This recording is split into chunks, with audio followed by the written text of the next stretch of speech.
আমরা বলেছি যে এটি একটি ঐক্যের সংগঠন হবে।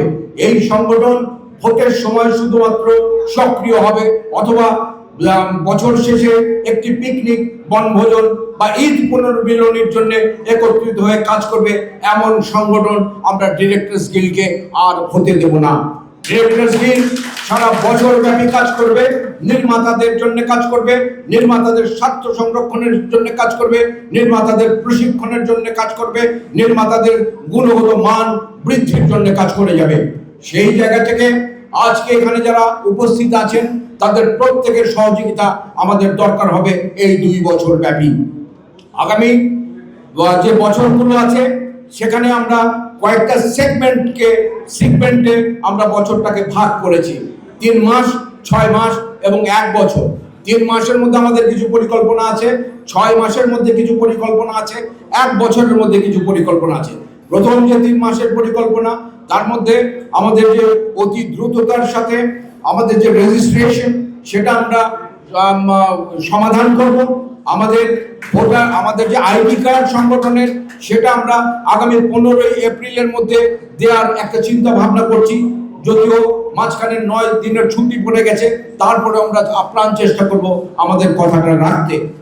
তৃতীয়ত আমরা চেষ্টা করব, আপনারা জানেন যে আমরা প্রথম যে প্রোগ্রামটা করেছিলাম জনসমক্ষে প্রেস ক্লাবে নারী ধর্ষণের বিরুদ্ধে, আমরা প্রেস ক্লাবে সোচ্চার হয়েছিলাম। সেখানে আপনাদের মধ্যে অনেকে উপস্থিত ছিলেন। এটি একদিনের প্রোগ্রাম নয়, এটি একটি ধারাবাহিক প্রোগ্রাম। নির্মাতাদের দিক থেকে আমরা কি করতে পারি আমরা চিন্তা করেছি।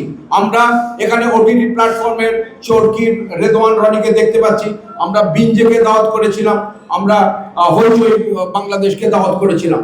আমি তাদের দৃষ্টি আকর্ষণের জন্য বলছি, আমরা 10-এ 10 নামে 10 মিনিটের একটি করে ছবি তৈরি করব, অ্যান্থোলজি ফিল্ম।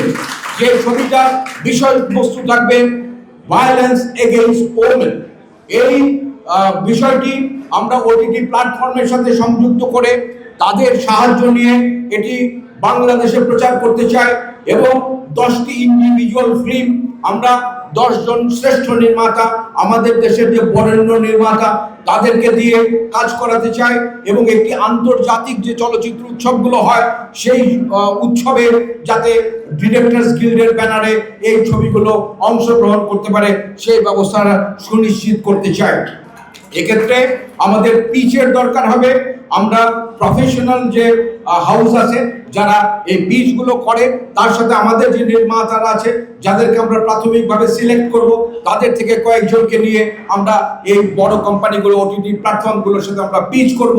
সেখান থেকে আমরা এই ডিরেক্টরস গিল্ডের স্পন্সর এবং যে ফিল্মগুলো হবে সেটার খরচ বিষয়ে আমরা এখানে শেয়ার করব। তার পরবর্তী সময়ে আমরা চিন্তা করেছি এই বছরের শেষের দিকে, শীতের শুরুতে আবার আমরা একটা নবীন যে নির্মাতারা আছে আমাদের দেশের, নবীন নির্মাতাদের নির্মাণ নিয়ে আমরা একটা নাট্য উৎসব করব। সেখানে একটা বয়স বেঁধে দেব যে এই বয়স থেকে এই বয়সের যে নির্মাতারা একেবারে নবীন, তারা আমাদের জন্য ছবি তৈরি করবে, একটা জুরি বোর্ড থাকবে, সেই ছবিটার পুরস্কার হবে এবং অন্যান্য নির্মাতারা তা দেখে উৎসাহিত হবে। আমরা সারা বছর ব্যাপী আমাদের দেশের শ্রেষ্ঠ যে নির্মাতারা আছে তাদের বিভিন্ন ভালো ভালো কাজ প্রদর্শনের ব্যবস্থা করব। এখানে আমাদের যে প্রচার সম্পাদক এবং বিভিন্ন দপ্তরের সঙ্গে আমরা বসেছি, আমি এবং সেক্রেটারি ফরিদুল হাসান, তাদেরও কিছু সুনির্দিষ্ট কর্মকাণ্ড রয়েছে। দেশ জুড়ে তোলপাড়, ওয়ালটন ফ্রিজ কিনে হতে পারেন মিলেনিয়ার। এছাড়াও রয়েছে লক্ষ লক্ষ টাকার ক্যাশ ভাউচার সহ কোটি টাকার নিশ্চিত উপহার।